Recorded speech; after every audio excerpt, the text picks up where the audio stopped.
O que é uma função? Bom, para a gente compreender o conceito de função, eu trouxe a seguinte situação. Vamos imaginar que Maria, durante suas férias, ela quis fazer uma viagem com seus pais.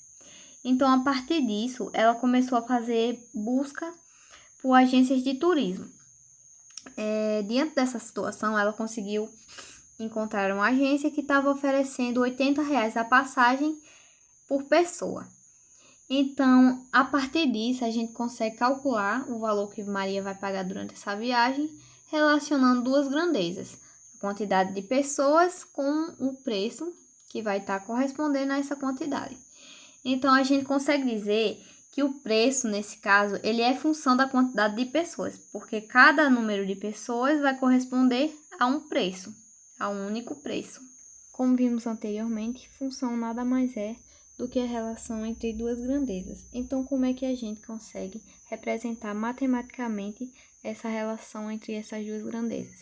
Bom, a gente consegue representar a partir de dois conjuntos, que eu denominei o conjunto A e o conjunto B, ainda com os mesmos valores da última situação que eu apresentei anteriormente. Bom, que vão ser os conjuntos, o conjunto representando as quantidades de passagem e o conjunto representando o valor a ser pago.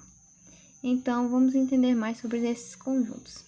O conjunto A, a gente consegue chamá-lo de domínio, que ele é o conjunto principal, que é a partir dele que a gente vai determinar o valor do nosso conjunto B, que no caso seria o preço. Os elementos desse conjunto A, eles se chamam de domínio ou também podemos chamá-lo de X. Já esse segundo conjunto, ele é chamado de contradomínio.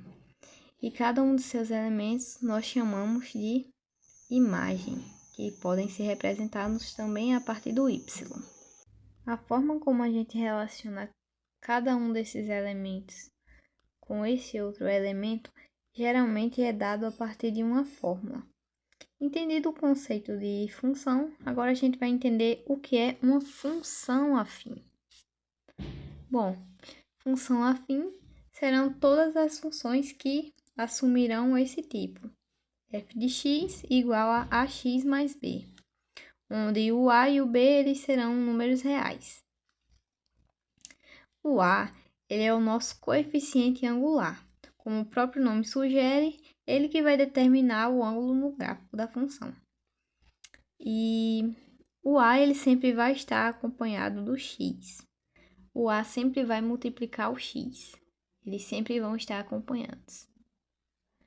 Já o b, ele é o nosso termo independente e ele é chamado de coeficiente linear. E a sua interpretação gráfica, ela vai determinar o ponto que ela cruza o eixo y da função. Bom, a partir dessa definição, vamos entender alguns outros tópicos.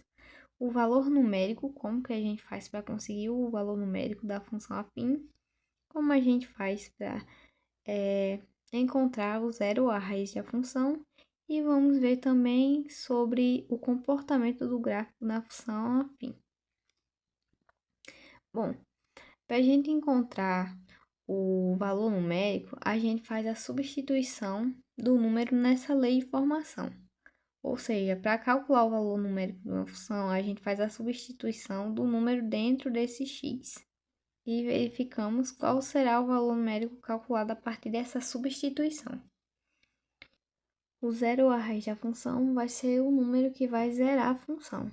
Ou seja, se k ele for a raiz da função, então o f de k será igual a zero. Então, a gente vai igualar a função a zero e vai resolver a equação. Para que a gente consiga fazer uma melhor interpretação do gráfico, a gente precisa, inicialmente, conhecer os seus elementos. Então, esse ponto que está cruzando o eixo x no gráfico, ele será chamada da nossa raiz ou zero da função, que foi que eu falei anteriormente. E esse valor que cruza o eixo y, como eu falei inicialmente, ele será o nosso b da função. Então, o a, que será o nosso coeficiente angular, ele vai determinar o ângulo da abertura formado entre o gráfico e o eixo x, entre essa reta e o eixo x. Então, quanto maior for o valor do a, maior vai ser a abertura desse ângulo. Então, a depender do nosso valor, do nosso coeficiente angular, nós teremos o gráfico apresentando algumas características, como por exemplo, se o valor do nosso coeficiente angular for maior que zero, então essa função será uma função crescente. Se o valor do nosso coeficiente angular for menor que zero, então ela é uma função decrescente. E se o nosso valor angular for igual a zero, então ela será uma função constante. Bom, para a gente fixar um pouco do que a gente aprendeu anteriormente, vamos resolver alguns exemplos. Nessa primeira questão, está pedindo para a gente encontrar o valor numérico da função. E como eu havia explicado anteriormente, a gente vai fazer apenas a substituição do valor dentro desse x. Então, a função agora vai ser, em relação ao 7, vai ser igual a menos 5. O menos 5 aqui estava multiplicando o x, que no caso a gente vai substituir pelo 7, mais o 48. E agora a gente resolve normal. F de 7 vai ser igual a menos 5 vezes 7. Vai dar menos 35. E menos 35 com mais 48, fazendo o joguinho dos sinais, vai ser igual a f de 7 igual a gente conserva o valor do maior e a gente faz a subtração. 48 menos 35, que vai dar igual a 13. No item B, a gente vai fazer o mesmo mecanismo que fizemos anteriormente. A gente vai substituir o x pelo valor que está dando na nossa questão, que é o número 9. Então, f de 9 vai ser igual a menos 5 vezes 9 mais o 48. Então, f de 9 vai ser igual a menos 45 mais 48. Usando a mesma regrinha de sinais, a gente vai conservar o sinal do maior e fazer a subtração.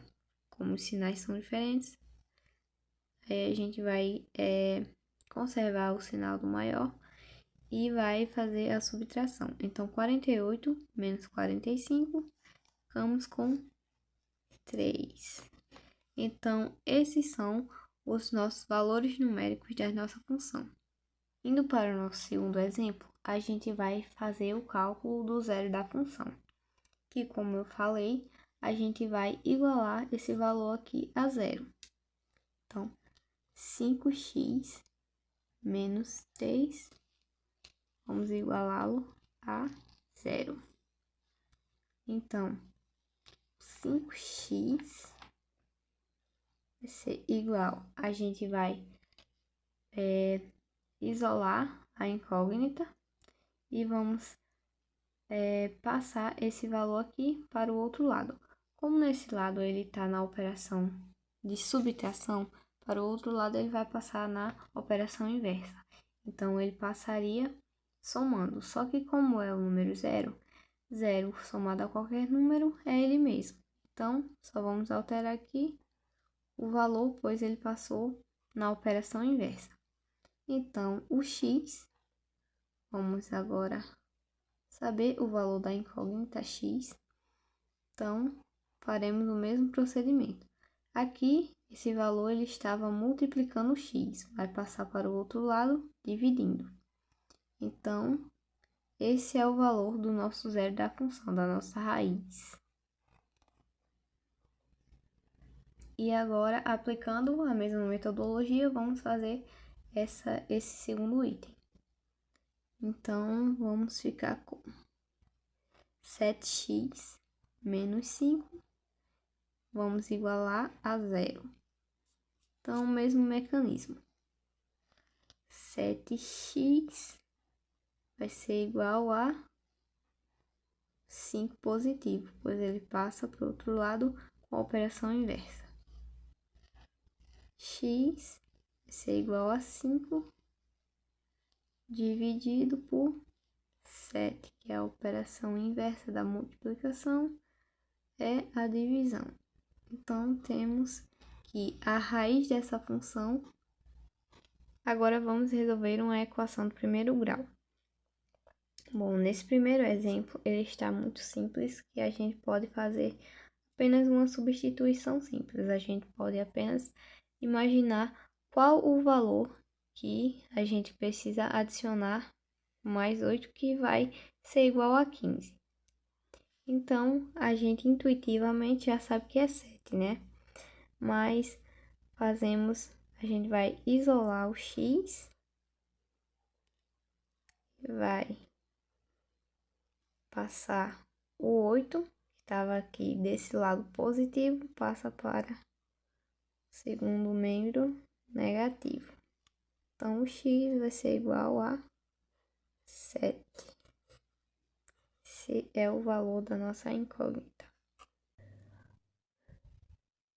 Já no item B, nós vamos fazer a separação dos termos, pois aqui nós temos termos que são acompanhados por incógnitas e termos que são apenas valores numéricos. Então, o menos 6, ele vai permanecer esse primeiro membro, e vamos trazer o valor que está acompanhado da incógnita para esse primeiro membro. Então, o 2x aqui desse lado está positivo, passa para o primeiro membro com o sinal negativo, com a operação inversa. O 20 permanece esse segundo membro, e vamos trazer o outro valor numérico, que seria o menos 4, porém ele vai passar para o outro lado, passa com a operação inversa, que seria a subtração, menos 4.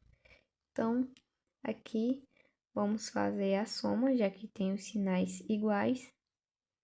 Nós fazemos a soma e conservamos o sinal do maior, que nesse caso não vai ter diferença, já que ambos têm o sinal negativo.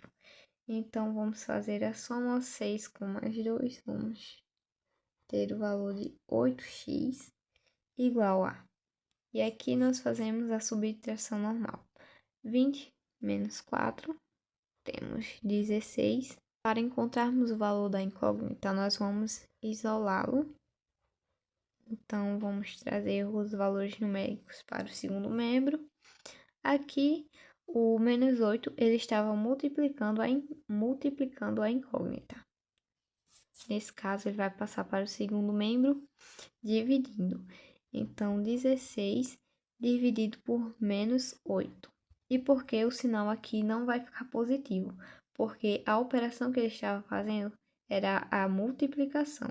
Então, nós já invertemos a operação fazendo a divisão. Então, o sinal não altera. E o valor da nossa incógnita será essa divisão. 16 dividido por menos 8, que será igual a menos 2. E assim encerramos nossa videoaula.